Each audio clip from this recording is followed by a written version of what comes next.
Telugu YouTube ఛానల్లో మీ వ్యాపార ప్రకటనల కోసం 9154949554కి కాల్ చేయండి. రాష్ట్రంలో కూటమి ప్రభుత్వం ఏర్పాటైన తర్వాత ఫలితాలు రావడం, వచ్చినటువంటి ఫలితాల తర్వాత ఏర్పాటైనటువంటి ప్రభుత్వం జూన్ 12వ తారీఖున ఏర్పాటు అయినప్పటికీ జూన్ 4వ తారీఖున సార్వత్రిక ఫలితాలు వెలువడినటువంటి క్షణం నుండి నేటి వరకు కూడా ఏ రకమైనటువంటి అరాచకాలు కూటమి పార్టీలకు సంబంధించినటువంటి నాయకులు కానీ వారి కార్యకర్తలు కానీ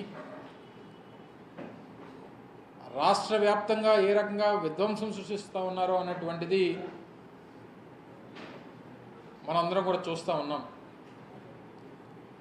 సరే, 5 సంవత్సరాలు పరిపాలన చేసినటువంటి వైఎస్ఆర్ కాంగ్రెస్ పార్టీని కాదని, జగన్మోహన్ రెడ్డి గారు చేసినటువంటి సంక్షేమాన్ని కాదని, అంతకన్నా ఇంకా ఎక్కువ సంక్షేమ కార్యక్రమాలు కూటమి పార్టీలు ఎన్నికల్లో హామీ ఇవ్వడం, జగన్మోహన్ రెడ్డి గారి కన్నా మేరుగా ఇంకా సంక్షేమ పథకాలు అందిస్తారనో అభివృద్ధి చేస్తారో అన్నటువంటి ఉద్దేశంతో ప్రజలు అధికారాన్ని ఇవ్వడం, ఇవన్నీ ఇచ్చిన తర్వాత గడిచినటువంటి 45 రోజులుగా ఏం సాధించారు అని అంటే, గడిచినటువంటి 45 రోజుల్లో దాదాపు 1000కు పైగా అనేక రకాలైనటువంటి దాడులు సృష్టించారు. ఏకంగా 31 మంది ప్రాణాలు బలిగా ఉన్నారు. దాదాపు 35 మంది ఆత్మహత్యలు చేసుకునేటువంటి దానికి ప్రేరేపించారు. దాదాపు 300కు పైగా హత్యా ప్రయత్నాలు చేశారు. ప్రభుత్వ ఆస్తుల మీద దాదాపు 400-500 ప్రభుత్వ ఆస్తుల మీద దాడులు చేశారు. 500 పైచిలకు ప్రైవేట్ ఆస్తుల మీద దాడులు చేశారు. ఏ రకంగా ఆడపిల్లల మీద జరుగుతున్నటువంటి అఘాయిత్యాలు చూస్తూ ఉన్నాం. కర్నూలులో కానీ, లేదా మొన్న రాంబిల్లిలో కానీ, నిన్న గాజువాకలో కానీ అనేక రకాలుగా పూర్తిగా లా అండ్ ఆర్డర్ అనేటువంటిది ఆంధ్రప్రదేశ్ రాష్ట్రంలో పూర్తిగా నిర్వీర్యమైపోయి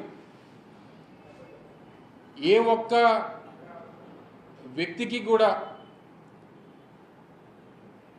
ఈ రాష్ట్రంలో శాంతి భద్రతలు ఉన్నాయి, క్షేమంగా బయటికి వెళ్తే మళ్ళీ తిరిగి రాగలుగుతాం అన్నటువంటి నమ్మకాన్ని కోల్పోయేటువంటి విధంగా గడిచినటువంటి 45 రోజులు ఈ రాష్ట్రంలో కూటమి ప్రభుత్వం వ్యవహరించినటువంటి తీరు కనబడతా ఉంది.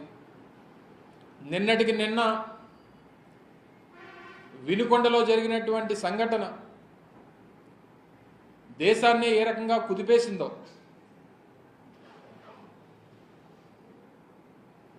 రోడ్ల మీద జనం పోలీసులు ఉంటుండగా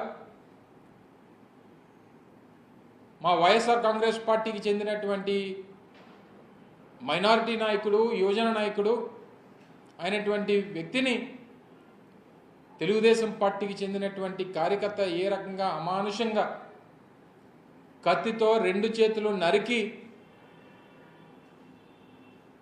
ఏ రకంగా ప్రాణాన్ని తీసేశాడో, ఏ రకంగా హత్య చేశాడో అనేటువంటిది మాటల్లో కాదు, ఈరోజు రాష్ట్ర ప్రజలందరూ కూడా కళ్ళతో చూసినటువంటి సందర్భాన్ని మీ అందరికీ గుర్తు చేస్తూ ఉన్నా.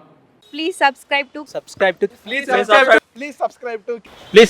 KTV Telugu. KTV Telugu. KTV Telugu channel.